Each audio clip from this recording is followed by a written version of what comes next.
Je m'appelle Pascal Perrineau, je suis professeur des universités à Sciences Po Paris et mes spécialités sont l'analyse des élections, l'analyse des systèmes de clivage politique et le suivi des forces nationalistes et populistes en France et en Europe.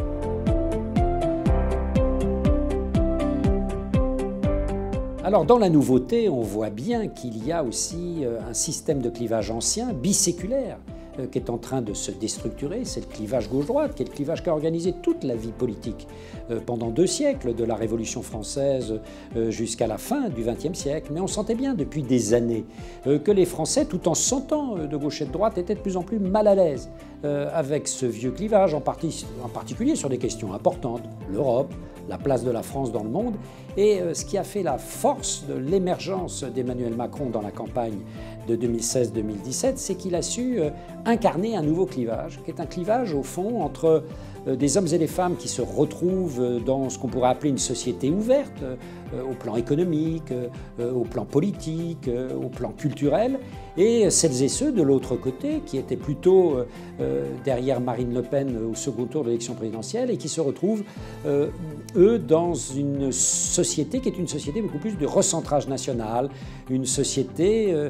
très articulée sur une conception un peu vétilleuse et stricte de l'identité nationale. C'est ce nouveau clivage-là qui donne sens à cet affrontement qui n'est pas simplement l'affrontement d'un homme et d'une femme venus de nulle part, mais qui est l'expression sur la scène électorale et politique de ce nouveau clivage entre société ouverte d'un côté et société du recentrage national de l'autre. Alors, bien sûr, en même temps qu'un vieux monde meurt, un nouveau monde est en train de naître. Et sur le terrain des organisations politiques, La République En Marche cherche à être un élément essentiel de ce nouveau monde politique. Alors ce nouveau monde politique, il doit s'incarner dans de nouvelles têtes. C'est le cas, par exemple, quand on regarde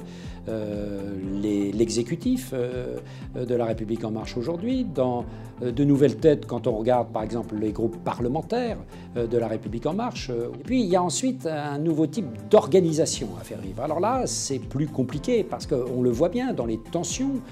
qui animent et traversent aussi La République En Marche. Il y a à la fois une organisation qui est née de manière très horizontale, très en phase avec les demandes de démocratie